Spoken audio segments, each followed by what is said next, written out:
नमस्कार. आजीची रेसिपी या चॅनलमध्ये आपलं स्वागत आहे. तर आज मी बनवणार आहे गाजराचा हलवा.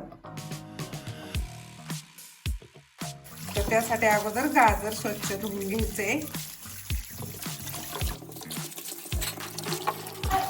आता आपले हे गाजर धुवून झालेले, त्याच्या बारीक कुठेतरी मुळे आहेत ते आपण काढून घ्यायचे ते, आणि नंतर त्याला किसून घ्यायचं. प्रत्येक गाजराचा हा काढून टाकायचा. तर ह्याचे छोटे छोटे असे तुकडे करायचे, म्हणजे खेचण्याला बरोबर पकडता येतं आपल्याला. ह्या पद्धतीने आपल्याला हे सगळं गाजर अगोदर किसून घ्यायचं. 1 किलो गाजर आपण किसून घेतलेलं आहे. तर आता आपल्याला हे काजू बदाम थोडेसे कट करून घ्यायच्यात. तर आता आपली कढई गरम झालेली आहे, तर त्याच्यामध्ये 1 चमचा साजूक तूप टाकून घ्यायचे.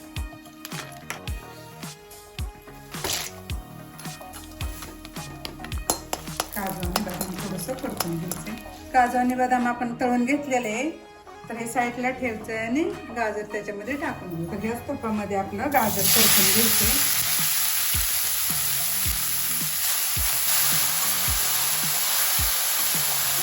तुम्ही बघू शकता आपल्या गाजराला चांगला कलर आलेला आहे, चांगलं परतून झालेलं आहे. तर आता ह्याच्यामध्ये मोठा ग्लास दूध ओतून घ्यायचे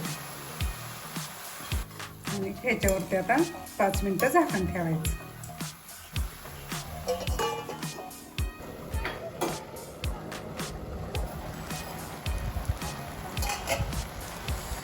तर आता हे आपले गाजर चांगलं मऊ शिजून तयार झालेलं आहे. तर ह्याच्यामध्ये आता साखर घालायची.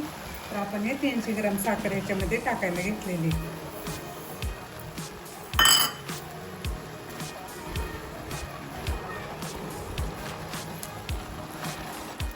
त्याच्यामध्ये विलायची पावडर टाकायची. 1 चमचा विलायची पावडर टाकून घ्यायची.